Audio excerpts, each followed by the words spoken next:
வெற்றிலை வராகி தாயின் வெற்றி வாக்கு இது.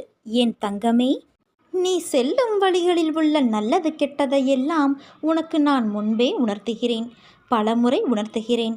ஆனால் உன் பழக்கத்தின் அடிப்படையிலேயே உன் புரிதலும் உள்ளது. அதன் அளவிலேயே நீ புரிந்து கொள்கிறாய். எந்த ஒரு நல்ல பழக்கத்தையும் தொடர்ந்து 21 நாட்கள் பழகு. அதன் பிறகு அது உன் வாழ்வின் கடைசி வரை விடாமல் உன் கூடவே வரும். அம்மாவின் குணாதிசயங்கள் பிள்ளைக்கும் இருக்க வேண்டுமல்லவா? நீ என் பிள்ளை அல்லவா? என்னிடம் உள்ள நல்ல குணங்கள் உன்னிடமும் இருக்க வேண்டும். இல்லாவிட்டாலும் கொஞ்சம் கொஞ்சமாக பழக்கப்படுத்திக்கொள். நம் மனம் தடுமாறுகிறது, எப்பொழுதும் அலைப்பாய்ந்தபடியே இருக்கிறது. இதை அடக்கி நிலைப்படுத்தும் வழி என்ன? நம் மனம் எப்பொழுதும் எதை பற்றியாவது சிந்தித்து கொண்டே இருப்பதால் தெளிவான முடிவுகளை எடுக்க முடியாமல் தடுமாறும். சின்ன சின்ன விஷயம் அவ்வப்போது நடக்கும்போது அதை பற்றியே பெரிதாக விரிவுபடுத்தி பார்ப்பது மனதின் இயல்பு. உதாரணமாக, யாராவது நம்மை திட்டிவிட்டால் பதிலுக்கு நம்மால் திட்ட முடியாத போது நேரில் கூனி குறுகிவிட்டு அவருக்கு பின்னால் அவரை மனதிற்குள் அதிகமாக திட்டுவது போல, அடிப்பது போல, கொள்வது போல கற்பனை செய்து தன்னை ஒரு பெரிய கதாநாயகனாக காட்டிக்கொண்டு ஒரு பெரிய கதையை பின்னிக்கொண்டு இருக்கும். பொறாமை, சந்தேகம், அவமதிப்பு, கோபம், பயம், அவமானம், பேராசை, தற்பெருமை, கட்டுப்படுத்த முடியாமல் வளவளவென பேசுதல் போன்ற உணர்ச்சிகள் நம்மை தாக்கும்போது மனம் அதிலேயே உழன்று அதில் ஏதோ தீர்வை காண்பது போல தன்னிலே உழன்று கொண்டு இருக்கும். உணர்ச்சியை கட்டுப்படுத்த முடியாத போது அதை வெளிப்படுத்தி விடுவோம். மற்ற சமயங்களில் எல்லாமே மனதிற்குள் தான் அரங்கேற்றமாகும். இதனால்தான் மனம் நிலை கொள்ளாமல் தவிக்கிறது. இதை அடக்க வேண்டும். எப்படி அடக்குவது? முழுமையாக அந்த எண்ணங்களும் சிந்தனைகளும் உன்னை கடந்து போகட்டும் என விட்டு விட வேண்டும். கண்களை மூடி அமைதியாக இந்த நிகழ்வுகள் முடியும் வரை உட்கார்ந்து இரு. கரையான்கள் புற்றிலிருந்து புறப்படுவதைப் போல இந்த எண்ணங்கள் மனதிலிருந்து புறப்பட்டு சென்ற பிறகு மனதில் ஒரு வெற்றிடம் தோன்றுவதை உன்னால் உணர முடியும். இந்த வெற்றிடம் துவக்கத்தில் ஒரு சில வினாடிகள் வரை நீடிக்கும். இதையே பழக்கப்படுத்தினால் ஒரு சில நிமிடங்கள் தொடரும். காலப்போக்கில் நிமிடங்கள் மணிக்கணக்கில் ஆகும். இந்த எண்ணங்களை கட்டுப்படுத்தத்தான் மூக்குக்கு மேலே புருவ மத்தியில் ஒரு கற்பனை உருவத்தை கொண்டு வந்து நிறுத்தி கொண்டு அதில் பார்வையை செலுத்துவார்கள்.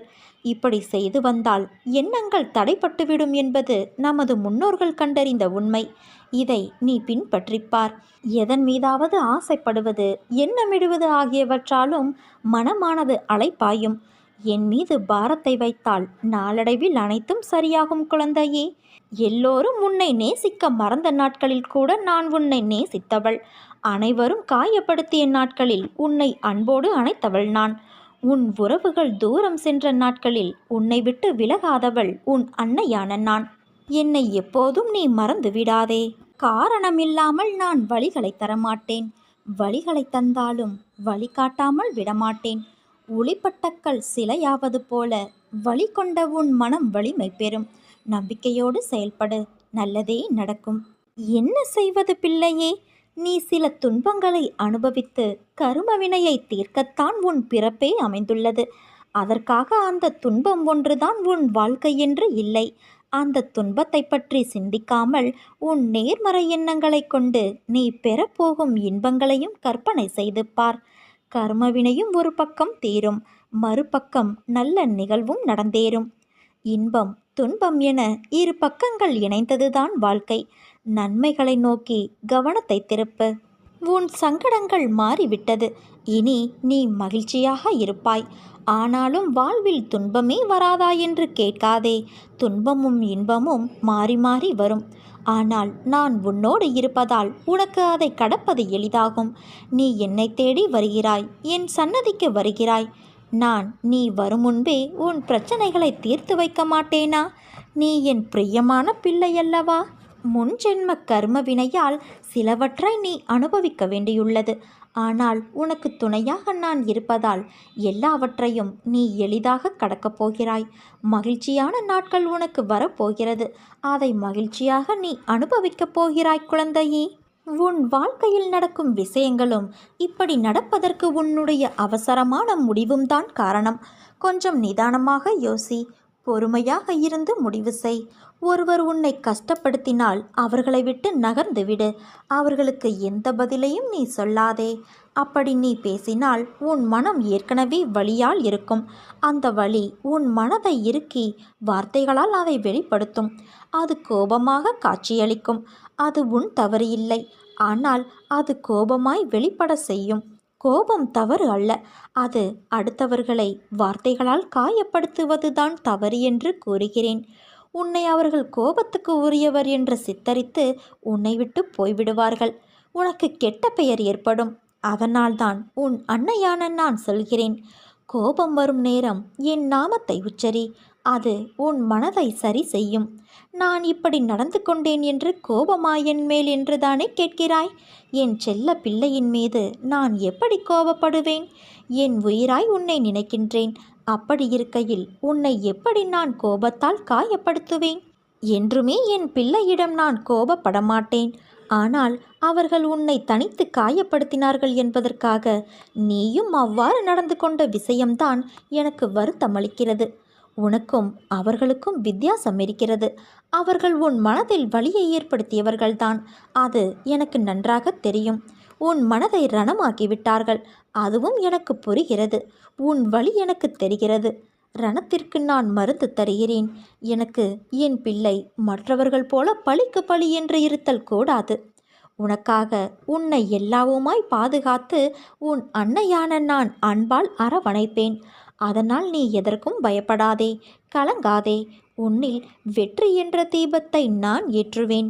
காலம் அறிந்து பயிர் செய் என்பது போல சரியான காலம் அமைவது உனக்கு உணர்த்தப்படும். அப்போது முழு முயற்சியை நீ வெளிப்படுத்த வேண்டும். ஆனால் காலம் உனக்கு சாதகமாக இல்லாத நேரத்தில் முழு முயற்சி செய்து தளர்ந்து இனிமேல் முயற்சி செய்ய மாட்டேன் என்று முடிவு எடுக்கிறாய். உனக்கான காலம் வரும்போது உன் முயற்சி அனைத்தும் வெற்றி பெறும். உனக்கான சரியான நேரத்தில் சரியான முடிவு எடு. நிச்சயம் நீ வெற்றி பெறுவாய். ஏன் இந்த பதற்றம்? ஏன் இந்த குழப்பம்? ஏன் இந்த வீணான கவலை உனக்கு? அனைத்தையும் விட்டு உன் வேலைகளை நீ பார்த்து கொண்டிரு. உன் அன்னையான நான் உனக்காக வேலை செய்கின்றேன். நீ என்னிடம் வைக்கின்ற வேண்டுதலை கேட்டேன். நீண்ட காலமாக உன் வாழ்க்கையை சிதைத்து வருகின்ற பிரச்சனையிலிருந்து நீ விடுதலை கேட்கிறாய். இதுவரை எத்தனையோ சங்கடங்களிலிருந்து உன்னை விடுவித்துள்ளேன். அது உனக்கே தெரியும். உன் உன்னதமான நிலையை தாழ்த்தி களத்திர தோஷத்தை ஏற்படுத்திய கிரக நிலைகள் ஆகட்டும், உன் வளர்ச்சியைக் கண்டு பொறுக்க முடியாதவர்களால் உனக்கு ஏற்பட்ட தாங்க முடியாத பாதிப்பாகட்டும், நான் சுலபமாக நிவர்த்தி செய்வேன். உன் பிள்ளைக்காக நீ என்னென்ன வேண்டிக் கொண்டாயோ அவற்றையெல்லாம் நான் செய்து கொடுப்பேன். நீண்ட காலமாக நீ அனுபவித்த வேதனைகள் விரைவில் முடிவுக்கு வரவுள்ளன. இப்போதுள்ள எல்லா பிரச்சனைகளிலிருந்தும் நீ முழுமையாக விடுதலையாக உள்ளாய். நான் இருக்கும்போது நீ ஏன் பயப்பட வேண்டும்? உனக்கு யோகத்தை திருப்பிவிடும் வழியை நானே செய்வேன். உன் நம்பிக்கை தளரும் விதத்திலான செய்திகள் வந்தால் தைரியமாக இரு. பயப்படாதே. வெள்ளம் தலைக்கு மேல் போவது போன்ற சூழ்நிலைகள் தோன்றக்கூடும். ஆனால் நீ எதை கண்டும் மஞ்சாதே. உன்னை காக்க எப்போதும் நான் இருக்கிறேன் என்பதை நினைவில் வைத்துக்கொள். நாம் பகவானின் பாதுகாப்பில் இருக்கும்போது கர்மா வலுவிழந்து போகிறது. ஒன்றை எப்போதும் நினைவில் கொள். உன்னுடைய காரியங்கள் என் அருளால் சரியான நேரத்தில் கச்சிதமாக நல்லபடியாக நடக்கும். நாம் வாழ்வில் மிகவும் எதிர்பார்த்த காரியங்கள் தடைப்பட்டோ நடக்காமலோ போகலாம். தேவையில்லாமல் நீ சிறிதும் வருத்தப்பட தேவையில்லை. என் பிடியில் நீ இருக்கும்போது நான் உன்னுடைய காரியத்தை நிச்சயம் நல்லபடியாக நடத்தி தருவேன். நீ நிகழ்காலத்தை மட்டுமே அறிவாய். நீ தற்காலிக தீர்வை மட்டுமே தேடுகிறாய். ஆனால் உன் அன்னையான நானோ உனக்கு நிரந்தர தீர்வை தருவதற்காக போராடி கொண்டு இருக்கிறேன். எதிர்காலத்தில் உனக்கு எது நன்மை விளைவிக்கும், எது நல்லது என்று அதை மட்டுமே என் குழந்தைகளான உனக்கு நான் அளிப்பேன். நீ வேண்டுவதையெல்லாம் நான் தருவது கிடையாது. உன்னுடைய கர்ம பலனை பொறுத்தே உன் செயல்களில் வெற்றியும் தோல்வியும் அமையும். எல்லாம் விதிப்படி என்று நாம் கூறுவதும் இதைத்தான். ஆனால் மற்றவர்களுக்கும் என்னிடம் சரணடைந்தவர்களுக்கும் இங்குதான் வித்தியாசம் இருக்கிறது. நான் செய்பவளும் அல்ல, செய்ய வைப்பவளும் அல்ல. இதை நீ உறுதியாக அறிந்து கொள். ஆனாலும் செய்யக்கூடிய சக்தி என் வாயிற்படியில் படுத்து கிடக்கிறது. எவன் தன்னுடைய அகங்காரத்தை அழித்துவிட்டு நன்றி நிறைந்த மனதோடு என் மீது தன் பாரத்தை போடுகிறானோ அவனுடைய படகு கரை சேர்ந்துவிடும்.